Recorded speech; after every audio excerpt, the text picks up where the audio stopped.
3, 2, 1. Okay, hi Liz. I'm just going to go through 3 exercises, one for the glute, one for the hamstring, and one to open the hip, which will also involve engaging the glute. You've probably done all of these exercises, but I'll just try and go through them with a little bit more clarity. So if we start the glute exercise, the one is the bent knee. So we did a little bit of it the other day. So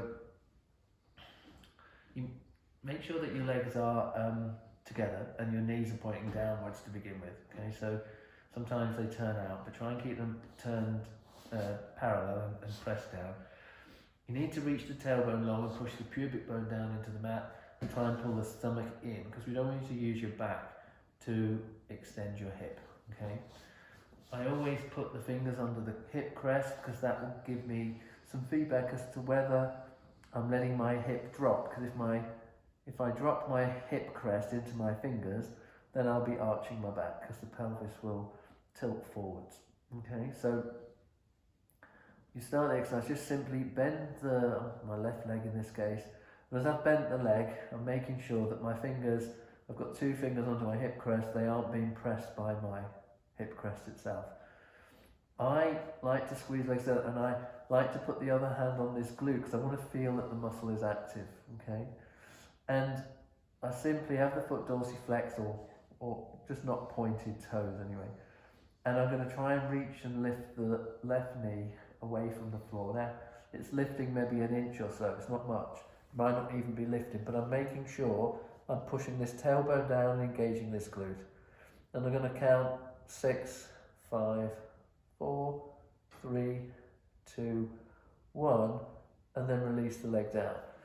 You're going to rest it for a count of 6 and then repeat it again for a count of 6. Okay, and do that 6 times. So 6 seconds, 6 times with 6-second recovery in between each one.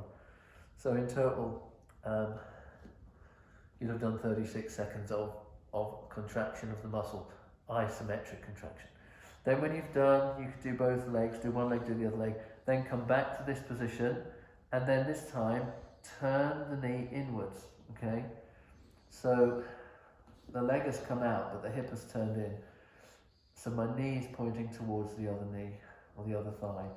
I'm going to put my hand on the glute again, and as I try and float the knee up, I want to feel the glute down towards my tailbone, so it's towards the coccyx, that part of the fibres of the glute that should be working. And again, I'm going to hold it 6, 5, 4, 3, 2, 1, and relax down. Okay, reach the tailbone, pull the stomach in, float the knee, try and find that muscle, so it should be towards your tailbone. 5, 4, 3, 2, 1, and then that's the same again. 6 seconds, 6 times, 6-second recovery. Then do the other leg, and then you come back, and this time, although the knees start together, you're going to turn your hip out, so your knee is going to turn out too. You're going to keep your fingers under your hip crest, you're going to reach your tailbone down, and you're going to try and float the leg up. And now the fibres are towards the iliac crest, so a bit higher up, towards your back. And you're going to hold 6, 5, 4, 3, 2, 1, and lower. Okay, and again you do that 6 times for 6 seconds each time, 6 seconds recovery, and you just have to make sure that you're not letting it drop into your lower back. So fingers under the crest of the pelvis, the other hand pressing down onto the glute so you can feel the muscles, and basically in parallel they're sort of around the sacrum. In turn in, they're down towards the coccyx, so they go down. In turn out, they're much higher, so they're up towards the iliac crest. So 3 different fibres of the glute. Okay, and then glute bridges and other exercises are fine, but you need to make sure that those glutes, all fibres, are firing first. Good. Then the other exercise is to strengthen your hamstrings, which we looked at on the we looked at briefly when we did the movement reset class, but only in one we only had them in one position. So there's 4 positions, 3 hamstrings, 2 hamstrings go down the middle the inside line of the leg, and then one goes down the outside line. Okay, so you've got, we're going to look at the inside ones, the semimembranosus, semitendinosus. Okay, now I'm going to use a circle. It's really just acting as a stop. You don't really have to push that much into it, but it is there. So the position, I would lie flat. You want your hip flexed to about 75 degrees, okay, roughly. So that brings your heel in a little bit. And then the hip needs to be internally rotated. So if you lift the leg, turn it in. So when you turn in, the lower leg is going to turn out. Bring the leg back down again. And then we're going to also turn the lower leg in. So my tibia is rotating in and my foot is rotating in, and it's dorsiflexed. So it's pulled up towards the shins. Okay, so internal rotation of the hip, internal rotation of tibia, internal rotation of the foot. Okay, now I'm trying to get 75 degrees at the hip and 80 degrees at the knee. So that means less than 90, obviously, but the leg wants to be further down, basically. So it's not 90 degrees, it's only 80. And I'm going to leave my hand there on the circle.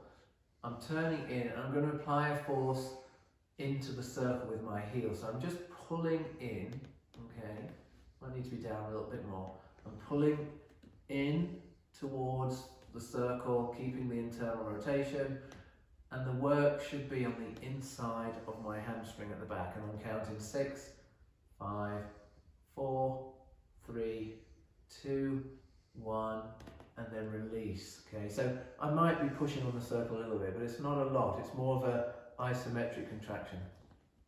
If you don't have gorilla length arms like me and you can't hold that circle from there, you can just put the other foot on it. So you can do the same exercise. In fact, it might even be better with the foot on the circle, turned in at the hip, turned in at the tibia, turned in at the foot.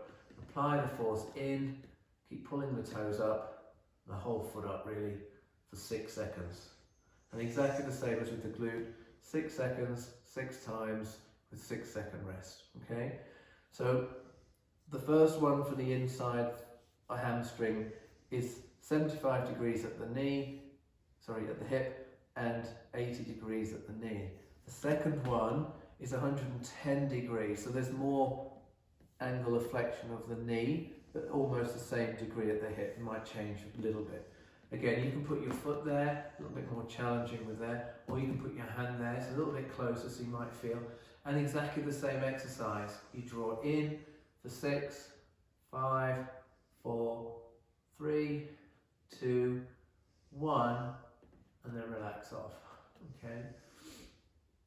So that's semimembranosus, semitendinosus. They attach to the tibia on the inside of the knee, so the inside line.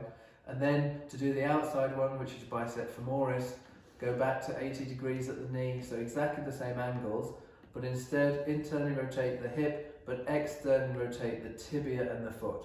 So it's going to shoot down to the outside of your fibula and tibia on this side. So exactly the same exercise, but turned out at the knee and the foot, internally rotate at the hip and apply the force. 5, 4, 3, 2, 1, and relax. And then that's the long head of the bicep, which is the one that comes up to your sit bone. There's also the short head, which you might as well do while you're here, and then you would have a more increased angle, so take it to 110 degrees at the knee. Okay, so exactly the same as you did for the internal ones, you're doing for the lateral ones. And again, you apply the force for 5, 4, 3, 2, 1. Okay, and then relax off. So you should feel the contraction isometric on the inside line, on the first ones, and definitely on the outside line. And it all depends on where the tibia is, because they obviously attach to the to the tibial shaft on the semimembranosus, semitendinosus, and the biceps femoris to the fibula on the outside. So if you just turn your tibia out, it directs the tension or contraction to the outside. Turn the tibia in, it directs the contraction to the inside line. Okay. They all start on that sit bone, but by moving the angle, you get different pulls. It's not going to be, if there's a tendinosis, it's probably going to be on one or the other. Right? So might as well do both. And then the other one is a well-known one that we do quite a bit, and it's for your hip flexor. So, because often if the hip flexor is tight, it restricts or prevents the full contraction of your glute. And you need the contraction of your glute so that you're not loading your top of your hamstring, really.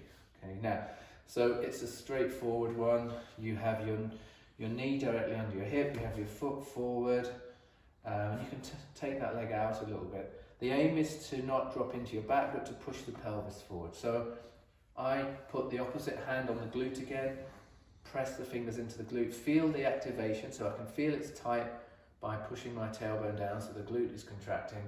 And then I just push the pelvis forward, okay?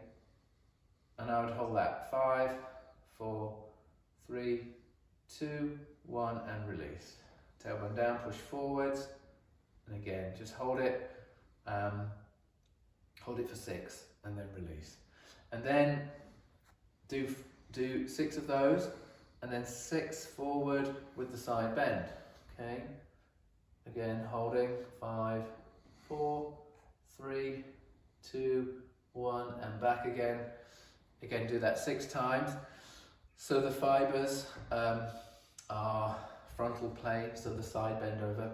And then the third set, again, another 6 forwards, but with rotation of the torso. So you twist towards the bent knee, 5, 4, 3, 2, 1, and then back off again. Okay, so the pelvis moves forward in all of them, not the chest. So you don't want to arch into your back, tailbone down, push forward. This is where the stretch is, coming up to the front of your spine. And the first 6 just in this position, the second 6 with the side bend, the third 6 with the rotation. Okay, and I know you've got the tendinopathy on one side. Focus on that side more, but still do the other side. Okay, even if you don't do as many, just do both sides, but focus obviously on the one that's tighter. And that should be a beginning. As I said on the email, if it irritates or makes it feel worse, doesn't mean it's got to be kept out forever, but maybe just leave off and then go back to other exercise and bring it back in later. Hope that will help. But any questions, or if it's not totally clear, the hamstring ones are a bit confusing, I know that, when you can't physically direct someone in person. So just give us a shout though if you're not sure what I'm trying to say. Not even sure I know what I'm trying to say. Okay, thank you.